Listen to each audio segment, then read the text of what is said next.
Greetings, Montana. Chris Hislop from the Montana World Affairs Council, and welcome to another EconoQuest event. EconoQuest is our free schools program that focuses on international economic literacy.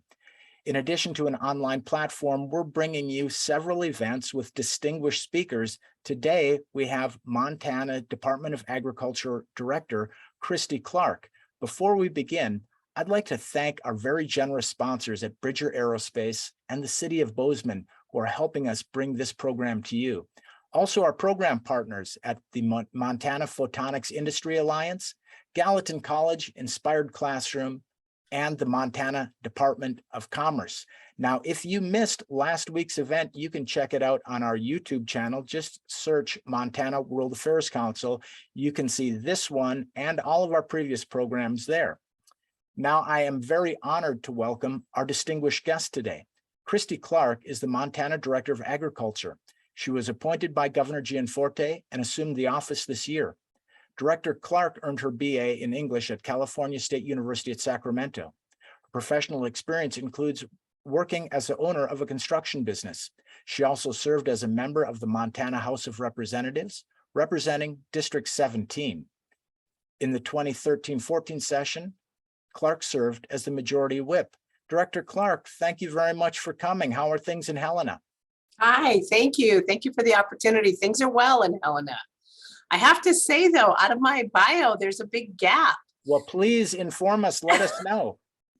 It doesn't say I was a rancher. I was a rancher for a long, long time. And I grew up on a ranch, and I was ranching while I was we also had a small construction business, but also while I was serving in the legislature, I was a rancher. Where is your ranch? In Shoto. Oh, in Shoto. Okay. Yeah, so I grew up on the east slope of the Rocky Mountains.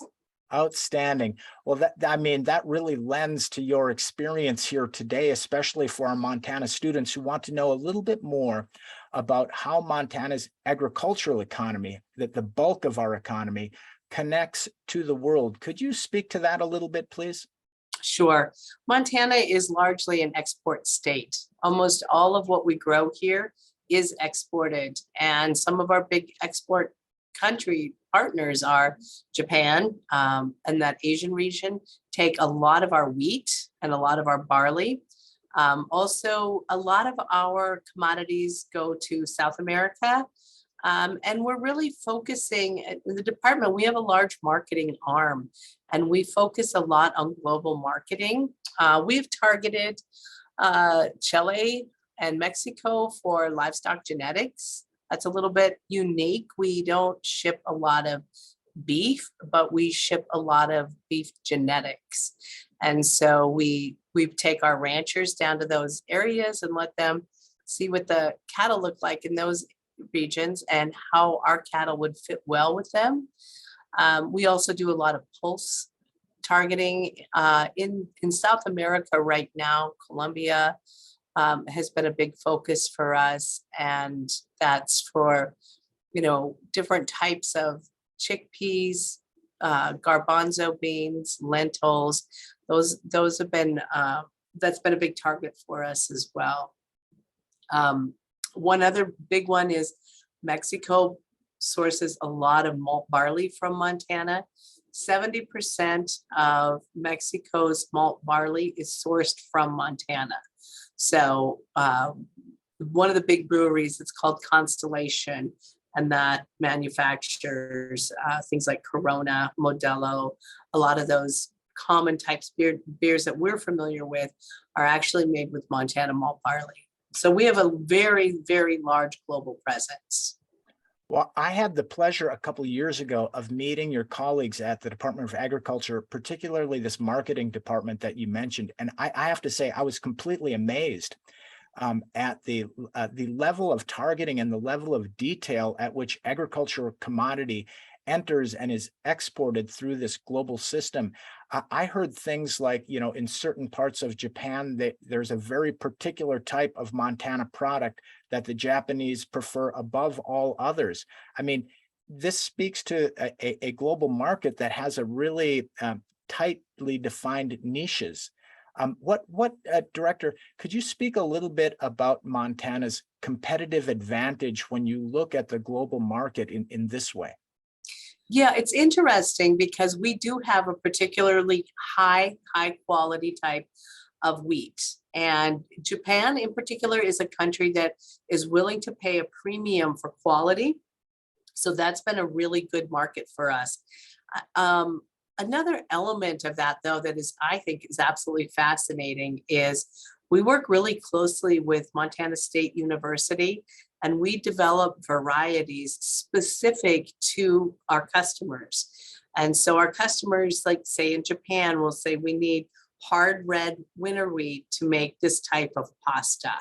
And then we'll take that back to MSU. MSU will find researchers and submit applications for funding to do some more research and develop varieties that are very specific to what the needs of our customers are.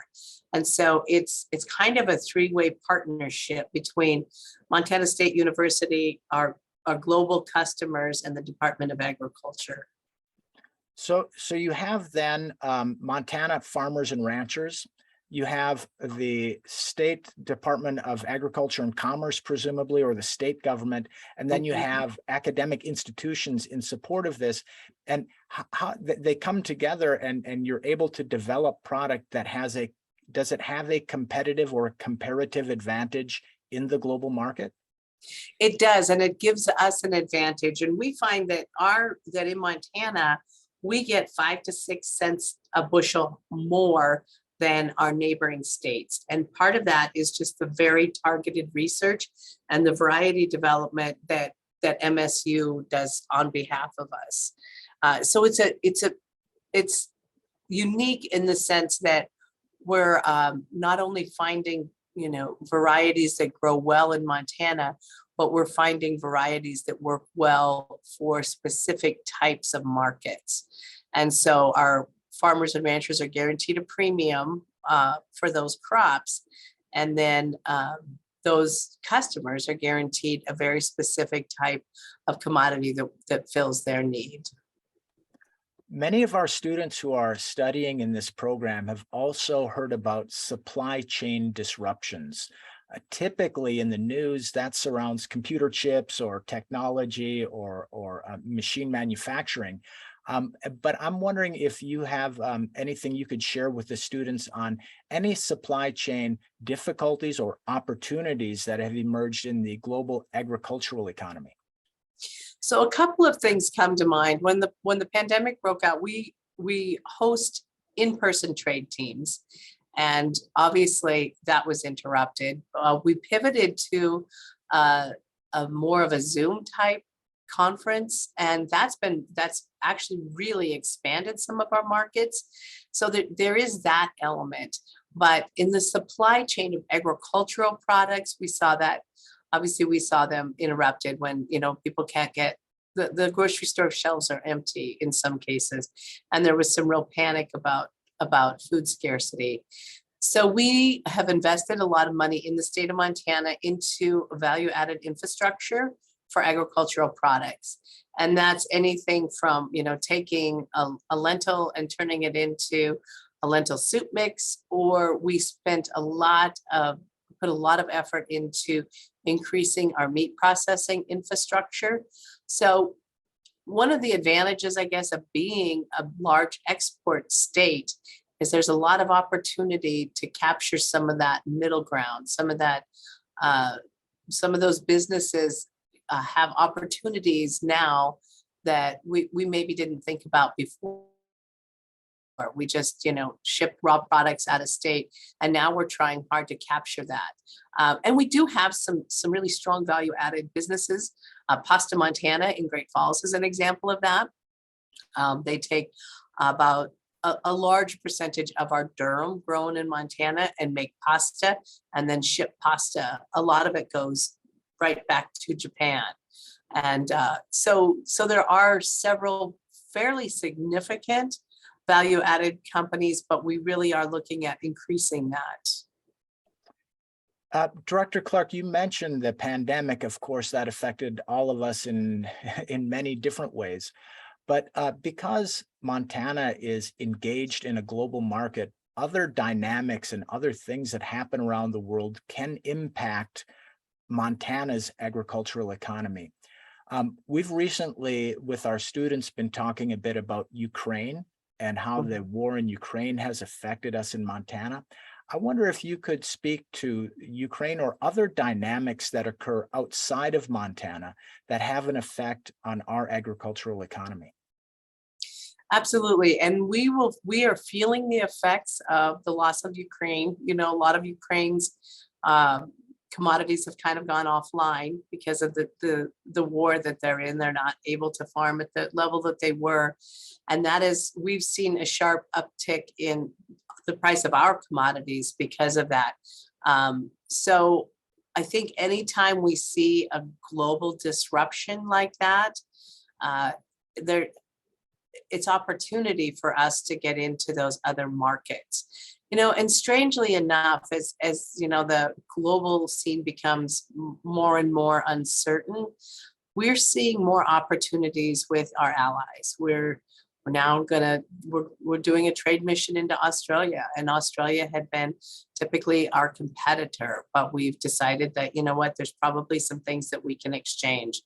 And so I think as we see this unsteadiness, unstableness in the global markets, we just gravitate towards the people that are known to be good consumers for us, and vice versa, that have been good partners for us. I think we'll feel the effects of Ukraine for a long time to come. Director Clark, we have students from all across the state, kids who are working on farms and ranches, kids who are in towns or in cities as well. And you know, what students often ask us in other programs is, you know, how does this affect me, or why does this matter? So maybe I could reshape that question for you to say, in your opinion, how does a successful Montana agricultural economy affect the overall state, not just farmers and ranchers? So the ag economy is the largest economic driver in the state of Montana. And it's not just growing wheat and barley and pulses and raising cows and cutting hay. It goes much, much deeper than that. It goes into all the industries that are connected to that, whether it's the tire shop, the fuel company, or the people that sell the tractors, the seed, the fertilizer, all of that are parts, they're components to agriculture. And there's also a big agritourism component. I mean, people love Montana for the wide open spaces and the waves of grain and the cattle on the prairie. They love all of that. And if you don't believe me, watch Yellowstone, right? But Montana ag economy is very diverse, and it's not, you don't just have to drive a tractor or, you know, move cows every day. There's a lot more that goes into the ag economy that sometimes we forget about. Well, as you say out there, it's a big sky with a long horizon. So given that, I'll ask you to take a little peek over that horizon, Director, and just any thoughts on current or future trends that may impact Montana's agricultural economy as it connects with the global economy? Yeah, the Montana's economy our agricultural products are situated very well to be of great interest to the global economy. Part of it is we are a very, very large organic producer. And in other countries, they're very sensitive about chemicals, inputs, pesticides. Montana does a huge amount of organic crops, more so than almost any other state. We also have the advantage of having clean water, not overly developed areas. We still have a lot of wide open space, and that's very desirable for people.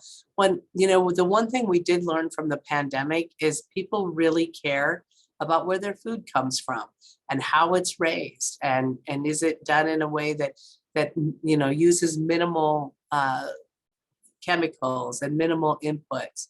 And we do that just naturally in Montana. We have a lot of space. We have very vibrant soils. And so we don't have to use a lot of inputs, and there is a lot of the sustainable ag practices are just naturally done in Montana because it works. So, Director, thank you for that, because I'll just add to what you said, that in our own programs, we go around the state a lot. We talk to a lot of different people, farmers, ranchers, business people, and what have you not. And one thing that connects Montanans is this interest and a desire for clean water, clean air, clean land. What you say in terms of future trends sounds to me like it bodes well for the Montana agricultural economy. So I want to thank you so much for coming onto our show and helping us connect this, what seems to be a very complex or difficult or far away dynamic of a global economy, but really it is happening here right at home, in our farms, in our ranches, in our production facilities, in our import export. And so it's something very real and very important to Montana. So I really appreciate you kind of making that real for us. Now, if I could just say a couple quick words to the students and teachers and maybe parents who are watching this, to remind you to sign up for our in-person EconoQuest program that will take place in Bozeman on October 24 and 25. It is completely free of charge. The Montana World Affairs Council pays for all things related to this program. So if you're interested, please go to www.montanaworldaffairscouncil.org, and you will be able to see a sign up for that and the other materials related to this program, EconoQuest. Let me thank once again our very generous sponsors at Bridger Aerospace and the City of Bozeman, and our outstanding partners at the Montana Photonics Industry Alliance, Gallatin College, Inspired Classroom, and the Montana Department of Commerce. Director Clark, I thank you once again for your time and helping us bring Montana to the world and the world to Montana. Have a nice day.